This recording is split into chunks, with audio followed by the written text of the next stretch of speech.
Bueno, buenas tardes, bienvenidas, bienvenidos a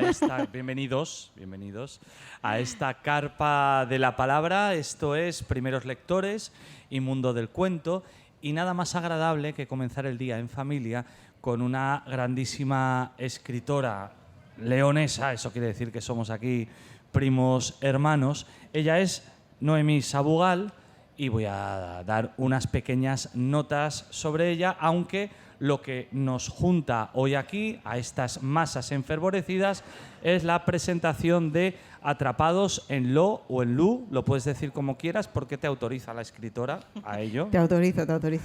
Y es, bueno, la primera propuesta de una escritora, yo diría, prolífica y sobre todo interesante. Noemí nace en Santa Lucía de Gordón, es licenciada en Periodismo por la Universidad Complutense de Madrid, columnista de La Nueva Crónica y colaboradora habitual de distintos medios de comunicación como la cadena SER, Cuadernos Hispanoamericanos o Leer. Lleva publicadas 3 novelas. En novela negra, El asesinato de Sócrates, que fue finalista al premio de novela Fernando Quiñones y representó a España en el Festival Europeo de Primera Novela de Bucarest. Otra novela negra también, Al acecho, inspirada en un poema de nuestro querido Miguel Hernández. Y otra novela, Una chica sin suerte, que es una novela musical que Noemí ha tenido ocasión de presentar en distintos espacios musicales. Como ensayista, pues quizás su obra más conocida sea Hijos del Carbón, que fue finalista en esta Santa Casa, en esta Semana Negra del premio Rodolfo Walsh, y también Cómo trabajar en prensa y alimentar a la musa. Y lo último que publica en este género es una recopilación de parte de su trabajo periodístico cotidiano bajo el título de Flores prensadas. Pero vamos al turrón, y lo que nos trae hoy aquí es hablar de propuestas literarias que pueden interesar también. Y digo también porque, como veo aquí a gente que no peina canas, porque ¿no? Algunos no podemos hacerlo, otros sí, pero que en todo caso os animo a disfrutar de su lectura. La podéis adquirir y la propia autora os lo dedicará al final de esta breve presentación, pero es una novela interesante, ágil, divertida, que nos reconcilia con nuestro niño interior. Por lo menos a mí es lo que me ocurrió, porque es una novela guay de aventuras protagonizada por un niño que se llama James, que pasa al otro lado, ¿no? Ese otro espacio que siempre está cuando abrimos el armario, cuando miramos debajo de la cama o cuando jugamos a imaginar. Se encuentra otro mundo que, siendo diferente, yo lo presentaba ayer en el podcast Todo al Negro, donde tuvimos la suerte de contar con Noemí. Yo lo presentaba como una suerte de feliz Arcadia libertaria, donde todo el mundo vive muy contento y feliz, hasta que de repente los mismos problemas a los que nos enfrentamos en esta sociedad irrumpen en ese mundo. ¿Cómo se soluciona y cómo no? Bueno, pues tendréis que leer la novela. Pero bueno, ya es Noemí, le doy la palabra. Háblanos de tu obra, Noemí. ¿Por qué eliges empezar a escribir libros que también son accesibles para los más pequeños, para las más pequeñas? Bueno, pues buenas tardes a los que estáis. La verdad es que ha sido un día complicado porque hace tanto calor que ya estábamos pensando, pues eso, que todos los niños estaban en la playa. Yo creo que así será, solo hay una niña allí. Entonces, pues, hola, ¿cómo se llama la niña? Aisene. ¿Pero qué niña? significa Aisene? Viviendo. Qué bonito. Viviendo. Ah, muy bonito. Bueno, Aisene, bienvenida. Bueno, Sopla un poquitín. Teníamos también un juego preparado para varios niños, si venían, pero ahora voy a hablaros un poco de la novela y estoy realmente valorando en serio que lo hagáis vosotros. Entonces, bueno, vamos a pensar. Es un juego muy sencillo que no hay que hacer nada, pero bueno, voy a hablaros un poco primero de la novela. Como ha dicho David, al que le agradezco mucho sus palabras, esta es mi primera novela para niños, ¿no? Para niños a partir más o menos de unos 8 años, pues más mayor, y hasta más o menos una preadolescencia, adolescencia, ¿no? Es una historia que en el fondo, y se ve bastante bien, pues habla de del poder, ¿no? Lo es un lugar, tú decías que era una especie de Arcadia, ¿no? Es un lugar muy tranquilo, es un lugar lleno de seres extraños, como este por ejemplo lo hizo una niña. Este es Croc es uno de los protagonistas de la novela y es un ser hecho de gusanos. Está formado por cientos de gusanos, esto lo hizo una niña de un colegio al que fui a presentar. Y entonces hay una serie de seres extraños que a veces pueden parecer asquerosos o incluso dar un poco de miedo, pero son buena gente, ¿eh? Entonces no hay ningún problema en ese territorio, porque el poder además realmente no es tal poder, sino que digamos deciden como un pito pito gorgorito, ¿no? Decía yo el otro día, van turnándose el poder y van diciendo, bueno, pues ahora te toca a ti o ahora te toca a ti, ¿no? Pero en este momento la persona que tiene que llevar un poco que es Endo, no suelta ese poder. Y ahí es donde viene el problema, ¿no? Es decir, cómo Endo se mantiene en el poder a través de la violencia. Entonces ahí en se produce una serie de problemas y ahí aterriza James, que es el protagonista, que es un niño que vive en Londres con sus padres, que un día llega a su casa y ve que los padres no están y entonces efectivamente descubre la puerta a ese mundo de Lo. Y no sé si hacer la verdad el juego, si vosotros os animáis o seguimos con la presentación, porque la verdad es que hay poquitos niños. Bueno, hay una niña nada más. Bueno, seguimos hablando mejor. Bueno, casi. yo te iba a preguntar. Y después me os preguntáis si queréis. Yo te iba a preguntar también por qué el prota se llama James, ese homenaje a James Bond. No, a James el melocotón gigante de Roald Dahl. Pues mira, no lo había pensado, porque me parecía que era un nombre muy normal. Y bueno, y muy londinense también, sí, claro. Es en Londres, entonces que era un nombre, no era un nombre extraño de pronunciar y era normal. No me gusta poner nombres, no me gusta poner nombres demasiado rebuscados, a no ser que sean seres de gusanos, y entonces le pongo Croc, ¿no? Y su amiga Kraka, y su otro amigo Croco. Entonces ahí sí busco nombres raros porque es otro mundo, ¿no? Pero si no, pues simplemente porque era un nombre sencillo. Y amén de que os pongamos a todos y a todas a jugar, que es algo muy bonito ahora que llega Miguel, que le gusta muchísimo también todo lo que tiene que ver con rodar por el suelo como croqueta, los niños ahora están haciendo en la playa. Además de eso, me gustaría preguntarte, porque uno de los debates recurrentes que hay en esta carpa es si a ti te gusta hablar o no de literatura infantil y juvenil o de literatura a secas. ¿Existe una diferencia? Yo sé que a ti no te gusta, por ejemplo, la palabra infantil, ¿no? Creo. No te gusta mucho. A mí me gusta más hablar de literatura para niños y niñas. A ver, pero yo creo que porque infantil le damos una connotación infantil como tal. No sé si vas por ahí. Porque a mí no me... O sea, me da un poco igual. Podríamos hablar, por ejemplo, hay un nombre muy bonito que tú le has puesto a esto, no sé si supongo que le digas tú, que es primeros lectores. Es otra forma de decirlo, ¿no? Los primeros lectores. Entonces es verdad que literatura infantil parece que a veces la denostamos, ¿no? Y parece como que tuviera un menor valor o una menor carga crítica incluso, y no es cierto. Ya digo, yo uno de los temas que hay aquí es el tema del poder, que yo lo puedo tratar en una novela para adultos o lo puedo tratar en una novela para niños, ¿no?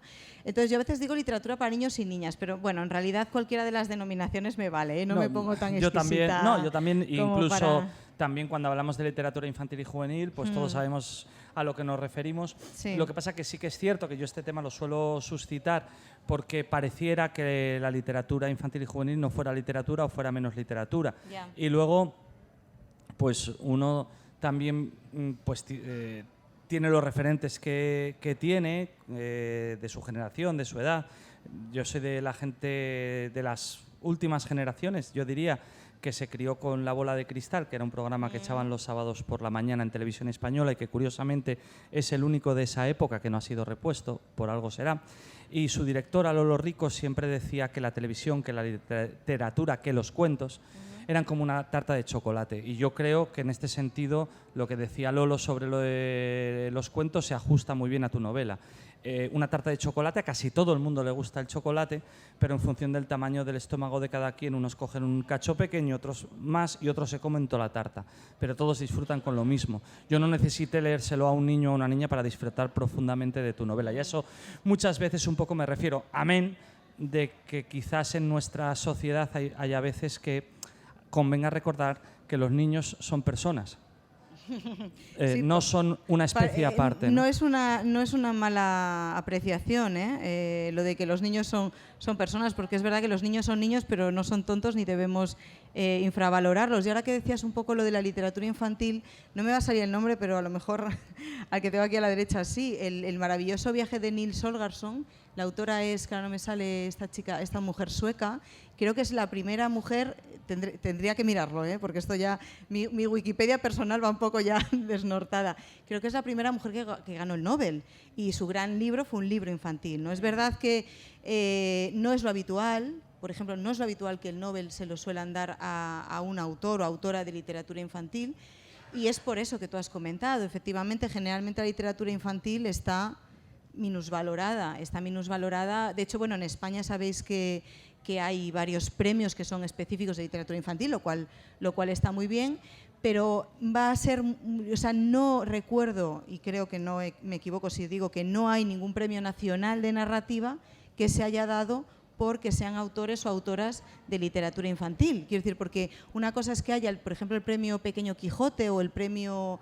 hay otro infantil, ahora no me acuerdo, sí, que son específicos. El Cervantes, el pequeño Cervantes. Eso es. El Cervantes chico, sí. Eso es. El Cervantes chico, sí. Efectivamente. Bueno, de hecho, tuvimos aquí a Gonzalo Moure, que también escribe para adultos, aunque sobre todo se lo conoce por niños, pero quizás su carrera como escritor para adultos no haya sido suficientemente valorado, siendo un pedazo de autor como es, porque ha dedicado sus energías al campo de la infancia, donde es archiconocido, ¿no? Claro, ahí hay premios concretos para literatura infantil y juvenil, pero digamos a lo que serían los premios nacionales podría optar perfectamente un autor o autora de literatura infantil y juvenil, porque al fin y al cabo estamos hablando de literatura y no importa a quién se dirija. Es más, yo creo que la influencia que tienen o que han tenido muchos de los libros infantiles es enorme comparada con la dificultad a veces de muchos libros de adultos. Por ejemplo, yo que sé, Manolito Gafotas, o sea, eso fue un auténtico fenómeno, y no solo español, es un fenómeno en muchos otros países, ¿no?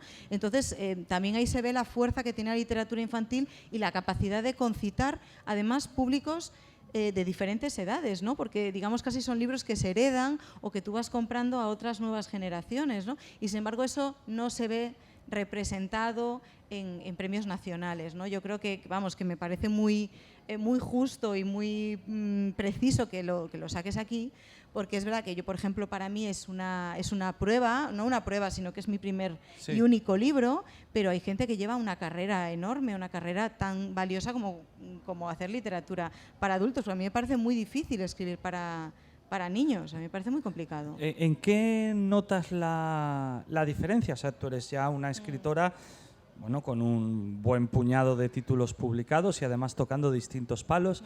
Dices que te resulta especialmente o más difícil o más complicado. ¿Cuáles han sido las diferencias que has notado a la hora de encarar una obra como Atrapados en Lo y por qué y de dónde viene esa dificultad que notas respecto a otros géneros?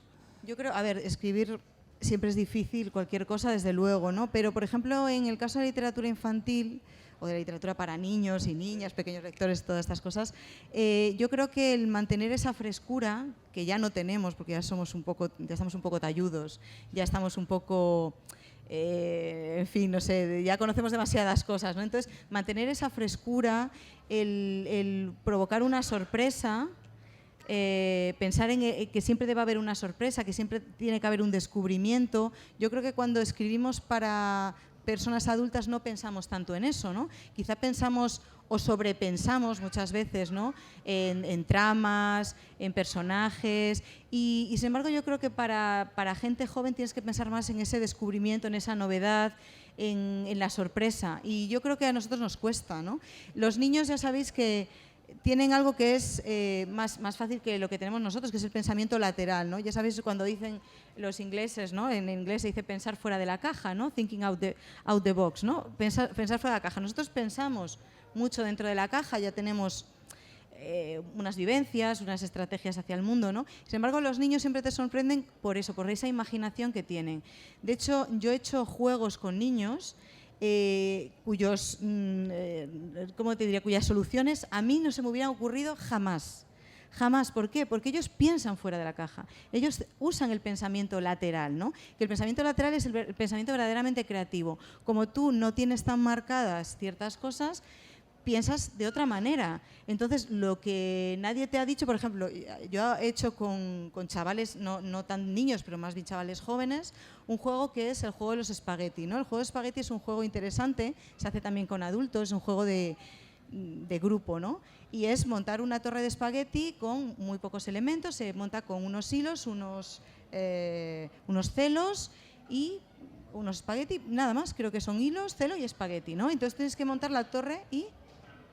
Ah, sí, y una nube de gominola al final que tienes que poner en la torre, ¿no? Los adultos no sabemos hacer bien ese juego. Los niños son mucho más imaginativos. Yo los he visto subirse a sillas para intentar colgar del techo con el hilo los espagueti, ¿no? O sea, a mí no se me ocurriría subirme a una silla y montarlo desde el techo, ¿no? A lo mejor pienso más en el cimiento o empiezas a pensar, no sé, como un ingeniero, como no lo eres, a lo mejor un ingeniero sí lo haría bien, no digo yo que no, ¿no? Pero nosotros no tenemos esa capacidad y, sin embargo, o sea, he visto los chavales revolviéndose de la manera que han podido para subir esa torre de espagueti, que no es fácil, ¿no? No es fácil hacerlo, ¿no? Entonces, yo creo que mantener esa visión ilusionante y diferente es complicado, me parece a mí. A mí me resulta, ¿no? Difícil porque cuando escribo para adultos pienso en mí misma. Aquí estoy pensando en alguien que ya he dejado atrás, ¿no? Que soy yo, pero ya no me acuerdo muy bien de cómo era yo. Es más difícil acordarse de eso, yo creo. Pero de alguna manera sí haces ese... O sea, digamos que lo que tú intentas es reconectar con quien eras tú hace 20 años. Yo sí lo intento, sí, yo sí que lo intento y sé que cuando escribo ciertas cosas recuerdo posiblemente aquello que haya leído o que haya visto o incluso aquello que haya leído, ya no en ese momento, sino ahora mismo, pero que me hiciera conectar con aquello, ¿no? Con eso, decir, ¿no? Mira, pues fíjate, no sé, en esta película de animación sale tal cosa y a mí me daba miedo esto, ¿no? O sea, sí. Cuando recuerdas todo eso, entonces es difícil para nosotros. Yo creo que, por ejemplo, los que tenéis hijos, se recuerda muy fácilmente a través de los hijos. Yo tengo sobrinos, yo he hecho este libro en buena medida para que mis 4 sobrinos pudieran leer algo de lo que yo escribía, ¿no? Porque, claro, lo demás era todo ensayo o novela negra. Pues, hombre, pobres chavales y chavalas, ¿no? Que son dos chicos y 2 chicas, ¿no? Y entonces he hecho esto para que lo escribieran, para que lo leyeran mis sobrinos, ¿no? Y claro, es difícil, ¿no? El decir cómo escribo para ellos, ¿no? Cuando no soy ellos, claro. Bueno, yo voy a seguir hablando con Noemí. Como estamos en familia, también os digo que os animo a intervenir o a preguntar o a ahondar sobre lo que está derivando en una charla, además de recordaros que esta es una novela que condensa muchas de las cosas de las que estamos reflexionando ahora, pues está derivando en una charla sobre cómo escribir para la infancia, las diferencias, las cercanías. Podéis intervenir cuando os apetezca. Sí, podéis preguntar, y así no hablo yo sola. En esta charla amable. Estabas hablando también un poco de la creatividad. Sí. Y de alguna manera, yo he de reconocer que tengo mis dudas sobre lo que planteas. Dudas, no otra cosa. Se dice que, pues quizás en estas edades tempranas somos más creativos o creativas. ¿Qué nos pasa después? ¿Crees, como escritora y como ciudadana, ser humano, que es necesario entrenar la creatividad? Si es así, ¿nos das algún truco tuyo para que esa creatividad surja? ¿Cómo la engrasas, cómo la mantienes viva? Pareciera... No sé si para todas las cosas de la vida, tú nos dirás también, pero pareciera que para ser escritor o escritora ese músculo creativo lo tenemos que tener siempre bien engrasado. Sí. ¿Qué haces tú? ¿Cómo lo engrasas? ¿Cómo lo podemos engrasar aunque no nos dediquemos a la literatura? No sé. A ver, la creatividad enlaza con la imaginación, ¿no? La imaginación es un arma muy poderosa. La imaginación es lo que nos hace también tener miedo muchas veces, ¿no? Porque nos inventamos cosas que no existen o magnificamos cosas que existen pero no existen en esa medida, ¿no? Entonces, la idea de la creatividad sería un poco usar esa imaginación a nuestro favor, ¿no? Claro, ¿cómo entrenarla? Yo, a ver, te diría, volvería un poco a eso que decía, ¿no? A intentar salirnos del pensamiento trillado, a intentar salirnos del surco, ¿no? Del surco que siempre trazamos, a intentar buscar otras cosas, ¿no? Quizá aquí una forma de entrar a la creatividad también es la abstracción, ¿no? Es decir, nosotros cuando vemos una cosa, y bueno, y eso lo vemos mucho con los niños, ¿no? Fijarnos mucho en los niños. Cuando vemos una cosa, vemos realmente esa cosa y nosotros incluso sabemos bastante más. Podemos hasta pensar cómo está fabricada, dónde está fabricada, qué material está fabricado, ¿no? Pero los niños cuando juegan ven una silla y esa silla es un caballo y esa silla es una casa y esa silla es un rey sentado al que le pueden poner una capa, en fin, mil cosas, ¿no? Entonces, pensar de esa manera es complicado, ¿no? Hay una serie de estrategias creativas, ¿no? o de juegos creativos que muchas veces se hacen con chicos y con chicas o con niños y con niñas y que son los que mejor lo hacen, ¿no? Por ejemplo, bueno, pues imaginar lo que digo, ¿no? Esas cosas, digamos, que no se ven dónde están, en qué puedes transformar un cuadrado, etcétera. Eso, digamos, ya sería para intentar pensar lo que decíamos fuera de la caja, ¿no? Para intentar escribir. Claro, yo cuando pienso un poco en lo que es la creatividad, sobre todo a mí me vale para la parte de las tramas, diría yo. Es decir, tú creas una serie de personajes y tienes que hacer una historia que esa historia avanza. Esa historia puede avanzar por muchísimos puntos. ¿Cuántas posibilidades eres capaz de inventarte para esa historia? Claro, después hay otra cosa. Cuando escribes para adultos, ¿cuántas posibilidades creíbles y lógicas te puedes inventar? Cuando haces una historia que no es realista, digamos, cuando es fantástica, cuando es ciencia ficción, es mucho mejor en este sentido, ¿no? Porque ahí puede cambiar todo, pueden cambiar las leyes físicas, ¿no? Las leyes de la física, que una cosa la tires y caiga hacia la Tierra, nosotros sabemos que eso ocurre porque lo llevamos viendo desde siempre, pero nosotros no nacemos sabiendo lo que es la atracción de la Tierra, ¿no? Y la gravedad, es decir, tiramos las cosas al suelo y caen. ¿Por qué los niños tiran tantas veces las cosas al suelo? Si un niño muy pequeño tira una cosa al suelo y flota, estoy convencida que no fliparía ni la mitad de lo que podemos flipar nosotros, ¿no? Entonces, cuando escribes a lo mejor ciertos géneros, sí que puedes subvertir mucho más todo eso, ¿no? Cuando escribes realismo es más complicado. Entonces sí que ahí la creatividad yo la enfocaría más a la hora de crear una trama o de crear un personaje, aunque yo creo que ahí también cuando creas un personaje utilizas mucho la intuición humana, ¿no? Incluso la observación, ¿no? O la copia. Es decir, hay personajes que son mezcla de 3 o 4 personas que conoces, ¿no? Y mezclas sus características para crear pues, a un jefe malvado o a un compañero bueno o yo qué sé, lo que sea, ¿no? Pero bueno, la creatividad yo creo que siempre la estamos utilizando continuamente y cuando escribimos siempre estamos imaginando algo que no existe, no estamos relatando. Yo cuando hago ensayo hago otro trabajo diferente, pero no me invento nada, claro.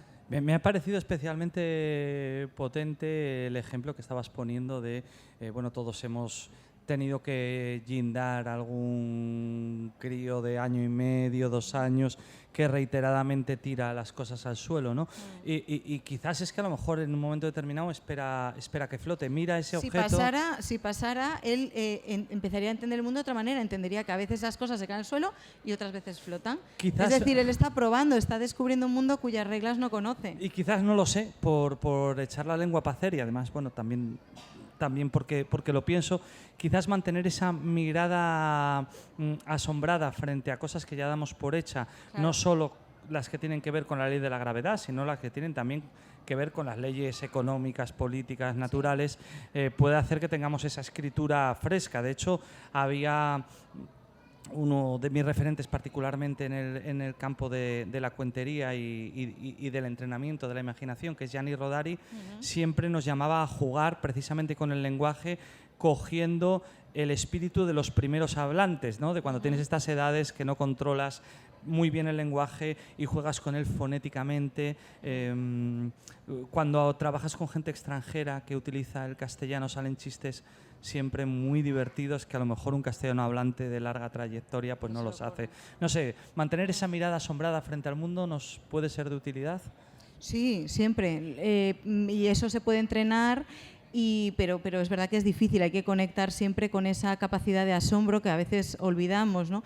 Y después, ahora que comentabas a Gianni Rodari, por ejemplo, yo creo que en lo que es el cuento o la literatura para niños, la oralidad, esa idea de narrar un cuento está muy presente. Por ejemplo, Gianni Rodari en los cuentos por teléfono, ¿no? A lo mejor son unos cuentos pensados precisamente para la oralidad, ¿no? Esa idea de hecho, creo que además se los hizo para su hija, ¿no? Porque él viajaba mucho y entonces, bueno, pues la hija estaba al otro lado del teléfono, entonces dice, bueno, pues te voy a contar un cuento, ¿no? En vez de contarte rollos que le van a dar igual a la hija, pues inventaba estos cuentos por teléfono, ¿no? Entonces, siempre esa oralidad yo creo que se nota mucho en la literatura infantil porque al final lo oral es nuestra primera forma de narración, ¿no?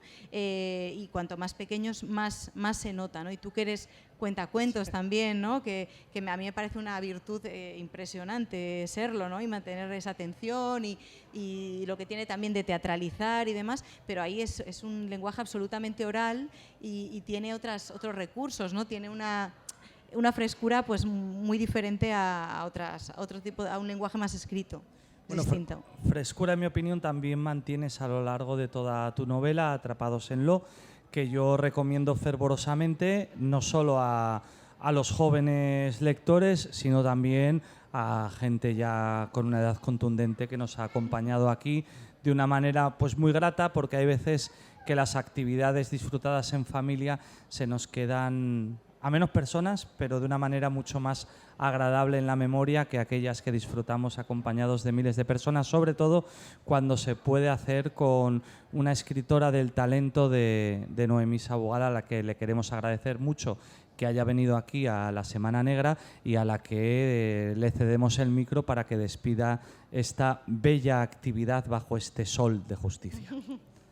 Bueno, pues nada, yo simplemente agradeceros el haber estado aquí y bueno, la verdad es que sí, que hoy ha sido un día súper caluroso. Yo cuando vine a Asturias saqué un abanico que tenía en el bolso, porque diciendo, bueno, es que un abanico en Asturias era como una cosa extraña, pero se ve que hay que empezar a sacar el abanico en Asturias. Así que bueno, os agradezco eso a todos y a todas haber estado aquí en esta tarde tan calurosa, pero también tan grata para todos. Gracias. Gracias.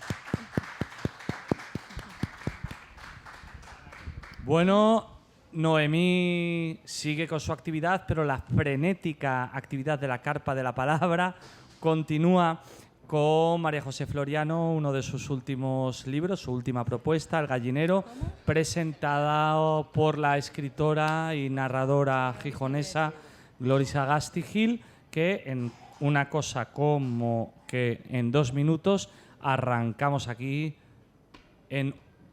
Yo siempre lo digo mal, ¿no? En loor de multitudes. ¿Cómo es esto, Gloria? Loor de multitudes. Bien. A veces es olor en multitudes. Por esto me viene a mí la equivocación cotidiana. Porque he pasado yo mucha vida en conciertos de rock en los 80 que eran más lo segundo que lo primero. Sí.